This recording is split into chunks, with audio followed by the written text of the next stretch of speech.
Oh. So now a black woman can do whatever she wants. And we're the criminals? The crowd's murmurs turned sharp, phones rising to capture every word. The Texas sun scorched the pavement of Evergreen Plaza. Waves of heat shimmering over the packed parking lot. Engines hummed, shopping carts rattled, and families chatted as they moved in and out of stores. Janelle Bryant, a former Marine Corps drill instructor, pulled her dust-covered Toyota Tacoma into an open parking space near the entrance. She turned off the engine, adjusted the brim of her cap to block the blinding sunlight, and exhaled slowly. Then she heard a sharp, entitled car horn. She glanced in her rearview mirror. A white Cadillac Escalade angled aggressively behind her, blocking traffic like it intended to push her out of the way. Behind the wheel sat a woman with a tight-lipped scowl, red lipstick pressed together in visible irritation. Janelle had seen that look before. The Escalade's door swung open, and out stepped the driver, heels clicking against the pavement with practiced authority. A pristine designer dress hugged her slim frame, blonde waves cascading perfectly over her shoulders. Perched atop her head were oversized sunglasses, the kind meant more for making a statement than shielding from the sun. "Excuse me." Her voice was sharp, cutting through the heavy air. "That was my spot." Janelle shut her truck door with deliberate calm, removing her sunglasses. "Didn't see your name on it." The woman's nostrils flared. "I was obviously about to park there. Didn't see a turn signal." The woman let out a humorless laugh. "Not surprised. People like you always act this way." There it was. People like you. Janelle had heard those words before, dressed up in different forms, but always carrying the same message. This wasn't about a parking spot. It was about who had taken it. She crossed her arms, standing a little straighter. "I parked in an open space. That's all that happened here." The woman folded her arms. "Oh, please. Let me guess, you served in the military? Think that makes you special?" Janelle didn't flinch. She had spent years training recruits twice her size, teaching them that strength wasn't about stature or volume. She met the woman's gaze with quiet intensity. "I've put my life on the line for this country. And people like you don't get to tell me where I do and don't belong." The woman smirked, giving Janelle a slow, deliberate once-over. "Don't pull that cheap patriotism card on me." Her voice dropped lower, sharp as a blade. "You people are always playing the victim, acting like you deserve respect just because you wore a uniform. You don't deserve a damn thing." The fire in Janelle's chest flared. She had heard those words in uniform, in civilian life, on deployments. The belief that they could be spoken without consequence. That was what stung the most. Then Janelle saw it, that flicker in the woman's eyes. She wanted Janelle to react. She wanted her to lose control. And before Janelle could even process the moment, the woman struck, her hand flashing through the air. Smack. The slap echoed through the parking lot. Gasps rippled through the crowd. People froze, heads turning, eyes widening. But Janelle? She didn't move, didn't blink, didn't react. She simply looked at the woman and, in a voice like a razor's edge, said, "You just made the biggest mistake of your life." For a brief moment, the woman hesitated, as if realizing she had miscalculated. Then right on cue she screamed, "Help. She attacked me." She stumbled backward, clutching her face in exaggerated horror. There it was, those words, venomous, insidious words that had destroyed lives, fueled injustice, and sent innocent people to jail. But this time was different. Phones were already out. People had seen everything. And just as the woman was about to collapse into a full-blown performance, a car door slammed. Janelle turned her head at a tall, heavy-set man stepped out of the Escalade. His golf shirt stretched tight across his stomach. His jaw clenched as he took in the scene. The woman bolted toward him, crocodile tears streaming down her face. "Brain," she wailed, clinging to his arm like she'd survived an animal attack. "She hit me. That thug hit me." Brain Grant. A name Janelle recognized, and from a look in his eyes, she knew this wasn't over. His face twisted into barely contained rage as he wrapped a protective arm around his wife's shaking shoulders. His knuckles whitened where they gripped her forearm, and his gaze locked onto Janelle with sharp, unspoken judgment. He didn't need to hear both sides of the story. His mind was already made up. His wife clung to him, shuddering, muffling her cries just enough to sound convincingly fragile. "She hit me, Brain," she whimpered, her voice breaking perfectly on the last syllable. "I was just trying to park, and she attacked me. Just look at her, standing there like she owns the place. Like she's proud of what she did to me." Janelle exhaled slowly. She had seen this script before, the trembling wife. The furious husband. The accusing finger pointed at the wrong person. The difference this time? The audience, the phones, the truth captured in real time. Brain puffed out his chest, taking a step toward Janelle. His grip on his wife loosened as he saw an opportunity to play the hero. You think you can put your hands on my wife and just walk away? His voice was low, dangerous, the type of controlled aggression Janelle had learned to recognize. The kind men used when they thought their size alone made them powerful. That's the problem with people like you, he sneered. No respect. No discipline. No sense of who's really in charge. Janelle squared her shoulders, her stance neutral, but unyielding. She assessed him. Taller than her, broader. But he carried himself like a man who had never faced a real fight in his life. A man who thought intimidation was a weapon done a mistake, because Janelle Bryant wasn't just any woman. She was a Marine. And today, Brain Grant and his wife were about to learn what happens when arrogance meets reality. Brian Grant's forearms were thick but soft, remnants of a man who may have played high school football, but had long since traded muscle for beer and bravado. Janelle Bryant met his gaze, unwavering. Your wife slapped me, she said, her voice even. And now she's lying about it. A fresh wave of gasps rippled through the growing crowd as Brian's jaw clenched, his nostrils flaring.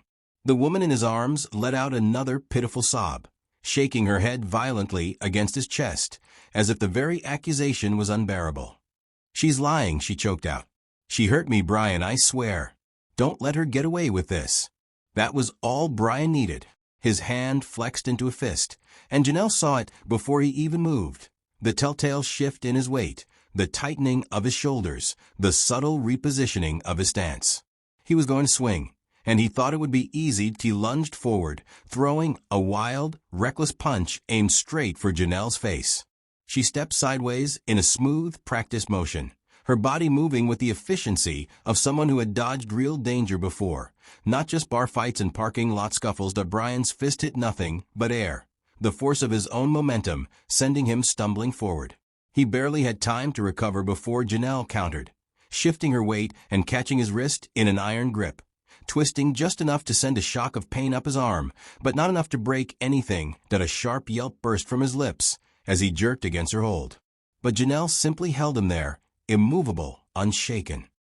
I don't think you want to do this, she said quietly, her voice carrying an unmistakable warning. Let go of me, he spat, his face turning red as he yanked against her grasp. Janelle released him abruptly, sending him stumbling back a step.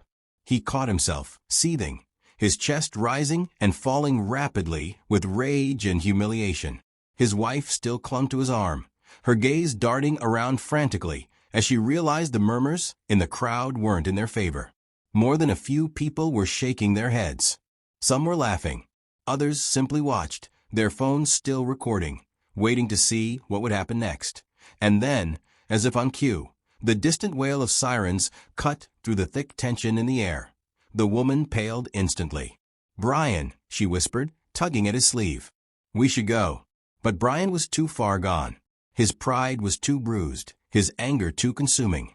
This isn't over, he growled, pointing a thick finger at Janelle. You don't know who you're messing with.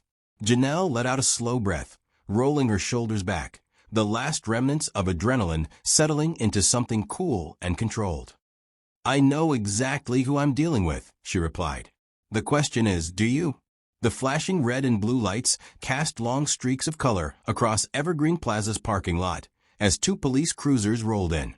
Officers stepped out, their hands resting near their holsters but not yet reaching for anything.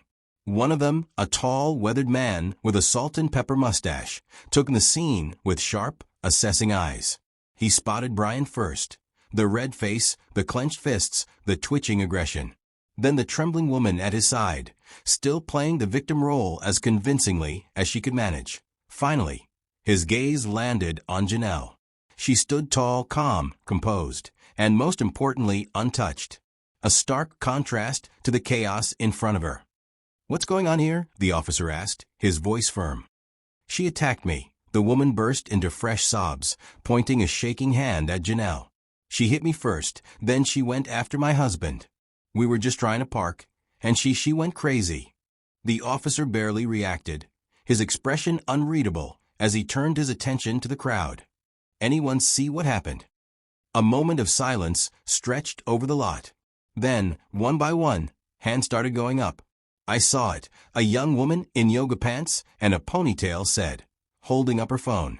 I got the whole thing on video. So do I, an older man added, lifting his phone. She slapped that lady first. He tried to attack her. She was just defending herself. More voices chimed in. More phones lifted. The officer exhaled slowly, rubbing the bridge of his nose before turning back to Brian and his wife. You two are going to need to come with us. The woman's eyes went wide, her body stiffening as her carefully constructed story crumbled. Wait, what? No, you don't understand. We're the victims here. You lied to the police, the officer said flatly. And you instigated the assault. He turned to Brian. You swung first. You're lucky you're not in worse shape. This is insane, the woman shrieked, her voice climbing into hysteria. Do you have any idea who we are? My husband is a respected businessman. You're going to be charged with assault, the officer interrupted, unimpressed. And possibly filing a false report. As reality sank in, Brian's shoulders slumped, his body deflating as the fight drained out of him. He cast a furious glare at Janelle, but there was nothing left in his eyes except empty, impotent rage. His wife, still desperate, tried one last plea. Officer, please. There has to be some kind of mistake, the officer sighed. The only mistake you made was thinking you could get away with this. He motioned to the other officer, who stepped forward and took hold of Brian's wrists, snapping the handcuffs into place. The woman let out a strangled sob as her own wrists were secured, her face crumpling under the weight of her downfall. Janelle watched, unmoving, as they were led toward the police cars. The woman caught her gaze one last time, her eyes burning with fury and disbelief. Janelle met it with quiet finality. No words needed to be spoken. The battle was already over, and this time, justice had won. The officer with the salt and pepper mustache glanced at Janelle, his eyes calm but assessing. You want to press charges? Janelle exhaled, letting her shoulders relax. She looked at Brian, his fists still curled, as if he were holding onto the last scraps of whatever pride he had left. Then at his wife, her once perfectly done makeup now smeared, her designer dress wrinkled and disheveled. She could press charges. She had every right to. But she had seen enough people like them to know this wasn't a lesson they'd ever truly learn. No, she said simply, shaking her head. I think they'll be dealing with enough. The officer nodded, snapping his notepad shut. Fair enough. You'll both still be facing charges for disorderly conduct, he told Brian and his wife before leading them toward the squad cars. Janelle watched them go, then turned and walked away. She had more important things to do. Lisa twisted against the cuffs, her face contorted with fury. You have no idea who we are. My husband is on the city council. I have friends. We'll ruin all of you for this. The officer barely reacted. Yeah. You can tell it to the judge. The crowd's murmurs had quieted, but the damage was done. Dozens of phones had captured every second of the ordeal. By morning, Brain and Lisa, Grant wouldn't just be another entitled couple throwing their weight around in a parking lot. They'd be the latest viral cautionary tale. As Brain was shoved into the back of the squad car, he turned one last time toward Janelle. His lips curled into a sneer. You think this makes you better than us?